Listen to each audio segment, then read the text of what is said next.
Tu es prête pour la petite réunion là, sur la norme? Je suis Marie Faure, la directrice recherche et développement d'Airlab. Je suis en charge des développements des technologies de filtration d'air et de tous les appareils innovants d'Airlab.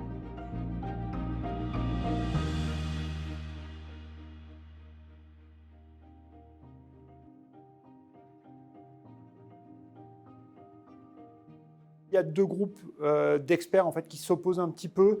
Les premiers qui aimeraient contenir la question du lab design, de l'analyse du besoin jusqu'au commissioning.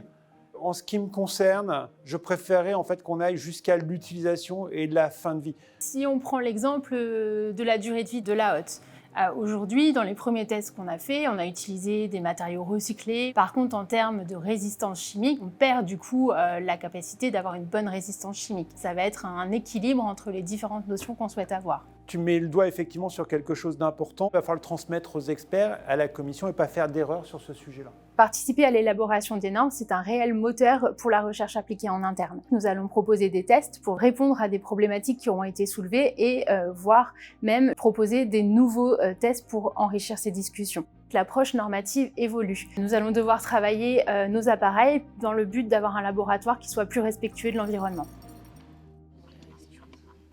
Là, on est devant un très bon exemple d'un produit qui a évolué au cours des ans grâce aux normes.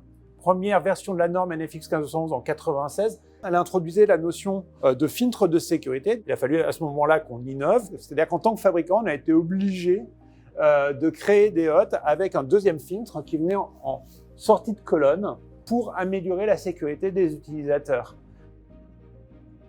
Aujourd'hui, on ne peut pas se trouver d'excuses pour ne pas participer au comité de normalisation. D'abord, au niveau du temps, c'est 2-3 réunions par an, c'est très peu.